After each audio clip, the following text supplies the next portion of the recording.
Hi, I'm Kim Skildum-Reid from Power Sponsorship in Sydney, Australia. And today we're going to be talking about the 8 traits of a great corporate sponsorship manager.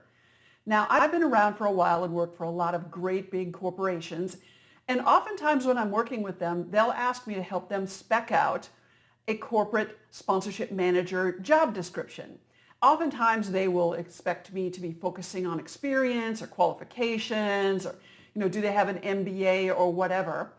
But that's really not what I concentrate on. Certainly experience is useful and, having that credibility in-house is going to be fantastic for sponsorship.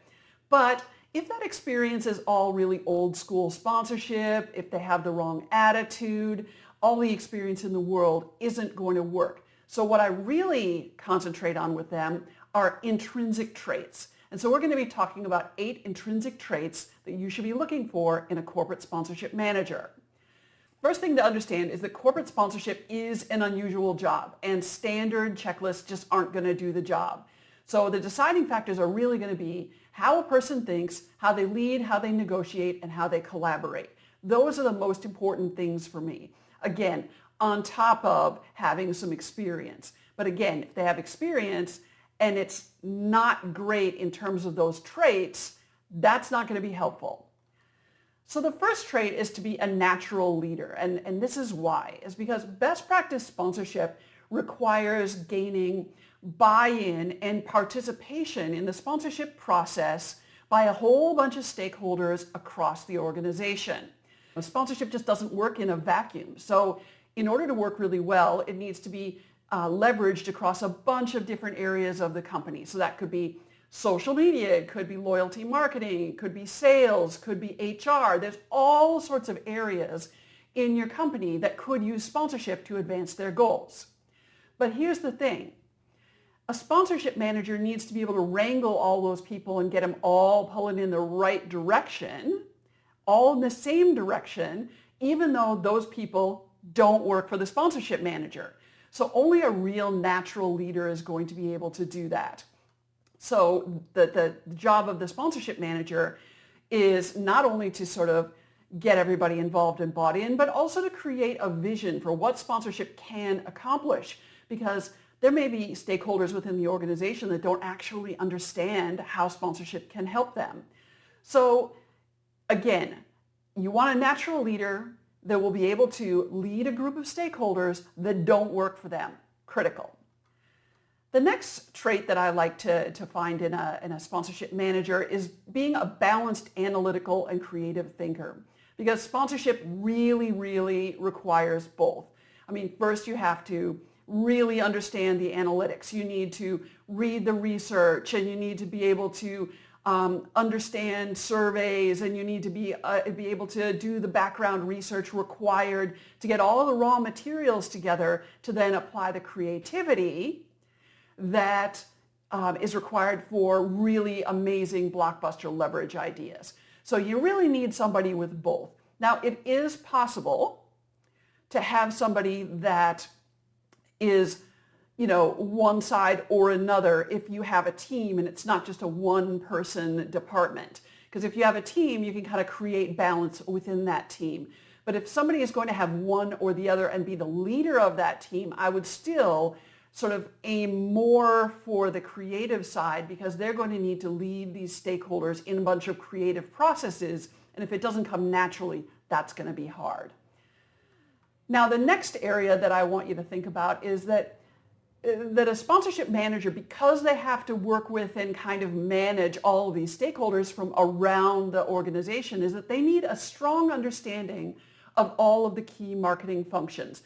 That doesn't mean that they need to be able to go out and run a PR campaign or be a sales manager or be an HR manager or whatever, but they really need to understand all of those key marketing functions, at least to a degree that they can understand how sponsorship can be used by them.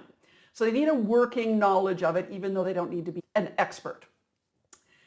That understanding, again, supports that internal buy-in. So when they're asking for internal buy-in and really trying to get people bought in, They can say, for instance, you in HR, you could do this. For instance, you in loyalty marketing, you could do this. For you in new product development, here's how you might want to launch new products.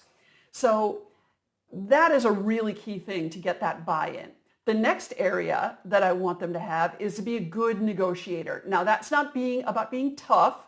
Tough shouldn't be the default setting for sponsorship negotiations because you really need to be in partnership with the rights holder. I mean, you actually need to be adding value to each other's investment. You need to be adding value to each other's objectives. So the negotiations need to focus on brand marketing objectives and mutuality, not adversarial stances. So if somebody just says, yeah, I love to screw those rights holders down and get every single thing I can get out of them until they're crying, that is not the person you want in that job. It's just going to be counterproductive. They also must be, in every negotiation, prepared to stand up and protect the fan experience because in every sponsorship deal, the most important party to it is the fans, but they're the only ones that aren't involved in the contract. So if the rights holder is proposing something to you that actually is bad for the fan experience, and that does happen, you need to say, look, we're not going to be disruptive to the fan experience. That kind of smacks of being disrespectful to the fan experience. So we're not interested in doing that. Let's talk about how else we can work with you creatively to achieve that goal. Another area that I want in a sponsorship manager is that they're politically astute. Because many stakeholders, including really senior executives, consider themselves to be experts in sponsorship, and they're just not. I mean, a lot of people, all they think sponsorship is, you know, if they go to a basketball game or they go to a festival and they see all the signage and bam, that's it. Maybe a contest. That's it. That's what sponsorship is. And that is just the very smallest tip of the iceberg of what it's about. But that doesn't stop people thinking that they're expert. So it requires some political skill to manage those internal expectations, especially with senior executives. Now, I have a suggested interview prompt. When you're interviewing somebody for a sponsorship manager job, say something like, so the CEO wants a sponsorship that is totally misaligned with both the brand and the target markets. Now, they're really focused on doing this. How would you respond to that CEO? What would you do to try to thwart that counterproductive investment? So their answer reveals their political judgment and their approach. Another area that I want, the sponsorship manager to be strong in is respecting the end game. Now, the end game is achieving multiple measurable objectives against marketing and business objectives. So actually achieving them against benchmarks and measuring. Metrics like exposure or data capture or being a good corporate citizen are mechanisms, they're not objectives. So a good candidate will understand and respect that end game about how it's about multiple objectives measured in multiple ways against multiple benchmarks across multiple stakeholders. Again, this goes back to that leadership thing. I also want a potential sponsorship manager to have a real passion for sponsorship. Not a passion for sport necessarily, not a passion for events, but a passion for the actual marketing media of sponsorship. That's rarer. Like a lot of people get into sponsorship because they want all the perks of sponsorship, which I will, give you. There are plenty of those.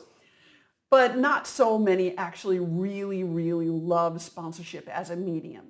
So you want to look for someone who loves making sponsorship work both for the brand and for the fans, that actually really enjoys that amazing kind of very project-oriented, always scrappy, always, changing kind of job that this is. It's great. This is a wonderful job. But if somebody doesn't actually appreciate the medium, they're probably not going to do a great job of it.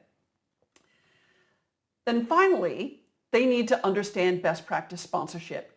All of the previous 7 characteristics are all about sort of having the characteristics that allow your company to bring best practice sponsorship to life. So if they don't understand best practice sponsorship, that's not a good thing. So best practice sponsorship understanding is essential, but I've listed it last because it actually can be taught. So if you've got somebody that has kind of a lot of the good qualities that you're looking for, but they might be a little bit old school but open to learning, that's something that you could probably fix. The ideal candidate will have all of the traits plus best practice knowledge already. So a candidate with the right raw materials and development budget can become really, really excellent. So just to recap, there are 8 traits that I look for in a sponsorship manager besides just, years of experience, which can be great or can be not great depending on how they do sponsorship. Your action step is to rewrite some job descriptions or assess yourself against these traits to identify development priorities. I would like you to please like, subscribe, and comment with which of the 8 traits do you or your team most need to develop. Now, if you want a deeper dive, there's a link to the related blog in the video description. There are also lots more resources on my website, powersponsorship.com. Links to the website, additional resources, where you can find me on socials, and how you can find information on how to work with me are also in the video description. Thanks a lot. See you next time.